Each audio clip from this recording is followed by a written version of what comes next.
Hey guys, welcome back to my new video. तो आज के वीडियो में देखने वाले हैं रेलवे के जो पदों पर भर्ती आई है असिस्टेंट लोको पायलट पे। तो हम उसके क्या करने इन्फॉर्मेशन पे बात करने वाले हैं। ठीक है, क्या क्या डॉक्यूमेंट लगेंगे, क्या क्या डॉक्यूमेंट की नीड होगी। ठीक है, फोटो कितने साइज का होना चाहिए। ठीक है, साइन कितने साइज का होना चाहिए। ठीक है, आ जाती कितने साइज का होना चाहिए। ये सभी सभी चीज़ें जितने भी इन्फॉर्मेशन है, ठीक है, कैसे आपका सिलेक्शन होगा, A to Z जो भी हम क्या करने वाले हैं, बात करने वाले हैं इस वीडियो में, कंप्लीट बात करेंगे। ठीक है, तो बिना समय गवाए क्या करते हैं, चलिए वीडियो को शुरू करते हैं।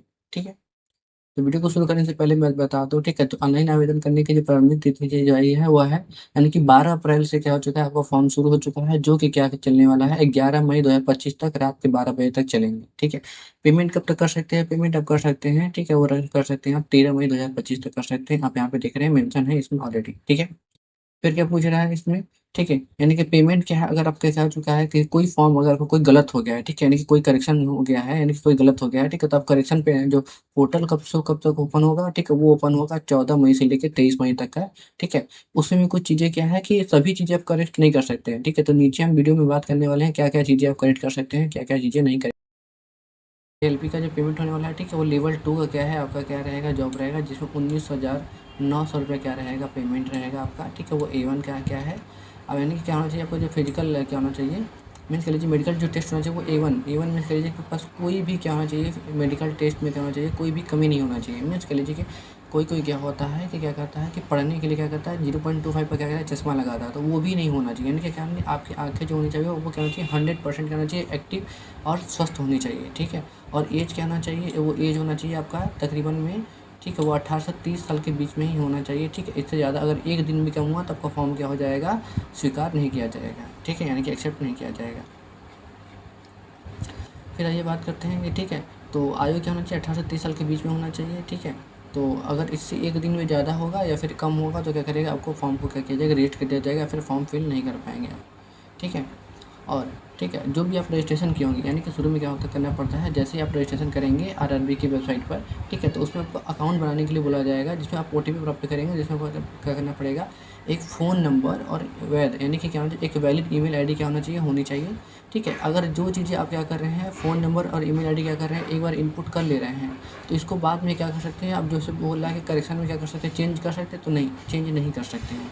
ठीक है, यानी कि आपको क्या करना है, ये चीज़ें ध्यान दीजिए कि जब भी आप रजिस्ट्रेशन करें तो क्या करना है, जितनी भी इन्फॉर्मेशन आपको फिल करें वो क्या करें, ध्यानपूर्वक अच्छे से सावधानीपूर्वक क्या करना है, आपको एक एक क्या करना है, लाइन भी अच्छे से पढ़ के एक एक नंबर पर क्या करना है, आपको फॉर्म भरना है। ठीक है, और क्रिएट अकाउंट के बाद पूछ रहा है कि आपका कुछ पूछा जाएगा आपके, अच्छा, ईमेल आईडी, ठीक है, यानी कि आपका जो नाम रहेगा, एप्लीकेंट नेम, ठीक है, पिताजी का नाम पूछेगा, माताजी का नाम पूछेगा, ठीक है, मेल या फीमेल है, ठीक है, नेशनलिटी क्या हो जाएगी, ठीक है, जन्म तिथि क्या है उसकी, ठीक है, मेट्रिक यानी कि 10 का रोल नंबर क्या है, ठीक है, प्रमाण पत्र का मांग क्या है, ठीक है, यानी कि सीरियल नंबर क्या है।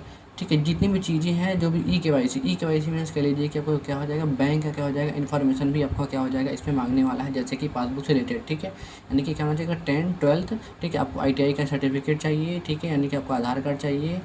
ठीक है, ये सब चीज़ें क्या होनी चाहिए, इसमें चाहिए ही चाहिए।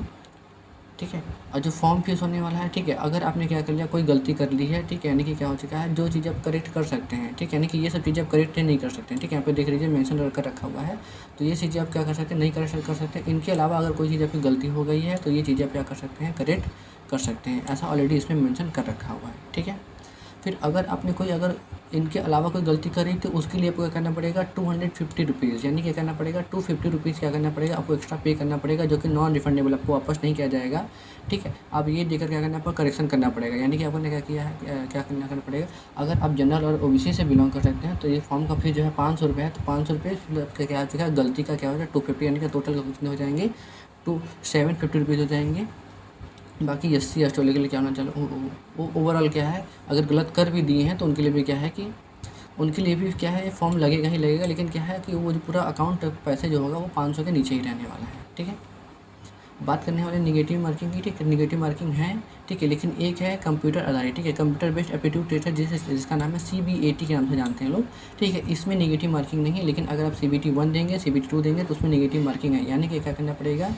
ठीक है, अगर आपने 3 सही किए हुए हैं, 3 सही में से आपका क्या हो जाएगा, एक नंबर काट लिया जाएगा। ठीक है, अगर आपने कोई एक एक्स्ट्रा गलती कर दिया तो, ठीक है, यानी कि जो सही किया हुआ है उसमें से एक गलती होगी। अब आइए बात करते हैं अन्य है मेडिकल टेस्ट के बारे में, ठीक है। तो मेडिकल टेस्ट का इसमें दे रखा हुआ है कि आपका है सभी प्रकार से शारीरिक रूप से फिट होना चाहिए, यानी कि आपका जो बिल्कुल भी आँख खराब नहीं होना चाहिए, ठीक है। आप क्या होना चाहिए, अगर जैसे मान लीजिए क्या है कि फिजिकली हैंडीकैप है तो वो बिल्कुल क्या होना चाहिए, नहीं होना चाहिए। इसमें ऑलरेडी दे रखा हुआ है कि आपका जो कलर का क्या होना चाहिए, आपका जो आँखें होना चाहिए वो 100% क्या होना चाहिए, वो स्वस्थ होनी चाहिए, हेल्दी होनी चाहिए, ठीक है। किसी भी प्रकार का पास क्या हो चश्मा नहीं लगाना चाहिए। जैसे ही चश्मा लगा क्या करेगा, आपको अनफिट करके क्या जाएगा, उसको निकाल दीजिएगा, भले आपने क्या किया हुआ एग्जाम क्वालिफाई किया हुआ है तो भी, ठीक है। तो ध्यान दीजिएगा 6/6 का दे रखा हुआ है 2D, ठीक है, 2 डायोप्टर, ठीक है। तो -2 डायोप्टर बिल्कुल नहीं होना चाहिए, इस बात को ध्यान दीजिएगा, ठीक है। तो नेशनलिटी क्या होनी चाहिए, नेशनलिटी होनी चाहिए हमारा इंडियन होना चाहिए, नेपालीज होना चाहिए, ठीक है। अगर आप भूटान से रहने वाले हैं तो भूटानीज है तो वो डाल सकते हैं, ठीक है। या फिर कह लीजिए कि अगर हम इन के अलावा क्या है कि किसी अन्य क्या है कि देश से बिलोंग करते हैं, जैसे कह लीजिए कि आप भारत में 1962 से पहले क्या हो चुके हैं, आए हैं रहने के लिए, ठीक है। तब आप क्या कर सकते हैं, फॉर्म फिल कर सकते हैं, अदरवाइज फॉर्म नहीं फिल कर सकते हैं, ठीक है। ठीक है, जो आयु सीमा होने वाली है, ठीक है, यानी कि आपका होना चाहिए 1 जुलाई 2025 तक का क्या होना चाहिए, आपका 18 से 30 साल के बीच में ही क्या होना चाहिए, आपका एज होना चाहिए। अगर एक्स्ट्रा एज हो रहा है एक दिन भी तो आप फॉर्म नहीं फिल कर सकते हैं। कितनी वाली है, तो फॉर्म फीस क्या करने वाली है, जनरल और ओबीसी के लिए क्या होने वाली है, 500 रुपये होने वाली है, ठीक है। और जो एससी और ओबीसी के सॉरी एससी और एसटी के जो हमारे क्या कैंडिडेट हैं उनके लिए जो फॉर्म फीस का फीस होने वाली है 250 रुपीज़ होने वाला है, ठीक है, ठीक है। इसके साथ में एक चीज़ और इन्फॉर्मेशन, ठीक है। अगर आपने क्या किया हुआ है CBT 1 यानी कि कंप्यूटर बेस्ड टेस्ट अपने एग्जाम दे रखा हो, पहला दे देंगे, तो देने के बाद क्या हो जाएगा इसमें से, यानी कि जनरल ओबीसी का इसमें से क्या हो जाएगा, आपका 400 रुपये क्या किया जाएंगे, वो रिटर्न कर दिए जाएंगे, जिसमें अपने जो डायरेक्ट आपके बैंक अकाउंट में ही आएंगे, ठीक है। और जो हमारे एससी और एसटी कैंडिडेट हैं उनके पूरे पैसे क्या हो जाएंगे, उनको रिटर्न कर दिए जाएंगे। अगर उन्होंने क्या कर दिया हुआ है, रेलवे का क्या कर दिया है, एग्ज़ाम पूरा अच्छे से तरीके से क्या किया हुआ है, CBT 1 दे दिया रहेगा। तो अगर अपन क्या करेंगे, एग्ज़ाम नहीं देंगे तो पैसे वापस नहीं होंगे, ठीक है। इन केस अगर आपने क्या किया हुआ है, गलत इन्फॉर्मेशन अपना क्या अकाउंट नंबर, IFSC कोड, ठीक है, ये सब डिटेल्स आपने क्या किया, गलत से फिल किया हुआ तो उसके लिए रेलवे जिम्मेदार नहीं होगा, उसमें ऑलरेडी मेंशन कर रखा हुआ है, ठीक है। तो जो भी इन्फॉर्मेशन आप दीजिएगा तो उसको क्या करिएगा, ध्यानपूर्वक फिल करिएगा, ठीक है, ताकि अगर मान लीजिए कि अपने एग्ज़ाम दे दूँगा है, एग्ज़ाम नहीं क्वालिफाई हो भी रहा है तो पैसे एटलीस्ट वापस आ जाए कुछ, ठीक है। तो बैंक का नाम, ठीक है, खाता धारक, ठीक है, खाता संख्या, IFSC कोड, अगर इनमें से एक भी गलती होगी तो पैसे वापस नहीं आने वाले हैं, ठीक है। तो क्या करिएगा, जितनी इन्फॉर्मेशन है वो ध्यान से ज़रूर देखिएगा, रिकैप करिएगा, चेक करके तभी फिल करिएगा। बात करते हैं कि क्या हो जाएगा, आपका सिलेक्शन कैसे होगा। सिलेक्शन होगा, पहले आप क्या करेंगे, CBT 1 देंगे, ठीक है, जिसमें आपका पैसे कुछ हो सकते हैं वापस आने वाले हैं वो आएंगे, ठीक है। अगर आप CBT 1 क्वालिफाई कर लेंगे तो CBT 2 एग्ज़ाम होगा, ठीक है, जो कि इसमें दोनों में क्या है, निगेटिव मार्किंग ऑलरेडी है, ठीक है। लेकिन इस वाले में क्या है, कंप्यूटर आधारित योग्यता परीक्षा, ठीक है, इसमें क्या है, निगेटिव मार्किंग क्या है वो नहीं है, ठीक है। यानी क्या कर सकते हैं, पूरी में पूरी भर के आइएगा, ठीक है। फिर इसके बाद क्या हो जाएगा, आपका क्या जो डॉक्यूमेंट दिया हुआ है क्या वो डॉक्यूमेंट सही है तो वो DV होगा, यानी कि डॉक्यूमेंट वेरिफिकेशन होगा आपका।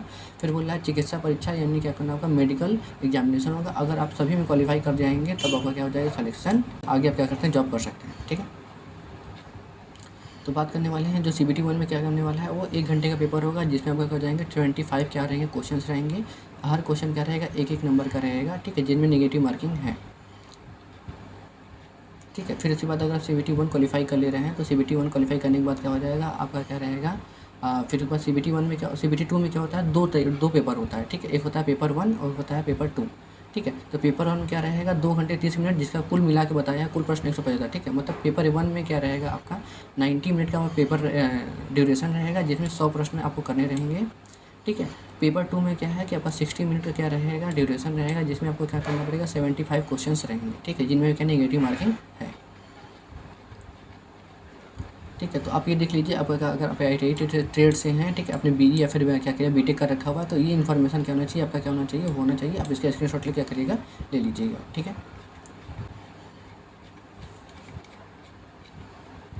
अब बात करने वाले हैं फ़ोटो की, तो फ़ोटो की बात करें तो फ़ोटो होना चाहिए आपको कितना होना चाहिए, और फोटो का जो लेंथ होना चाहिए वो 35 मीटर का चौड़ाई होना चाहिए, 45 का होना चाहिए वो आपका हाइट होना चाहिए, ठीक है।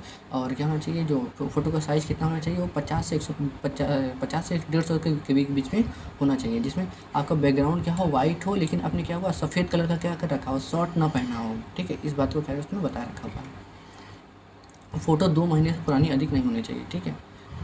और आपका जो साइन होना चाहिए वो साइन कितना होना चाहिए, वो 30 से लेकर क्या होना चाहिए, 49 KB के बीच में होना चाहिए, ठीक है। जिसका रेजोल्यूशन क्या होना चाहिए, वो क्या होना चाहिए, वो आपका दे रखा हुआ है इसमें, ठीक है।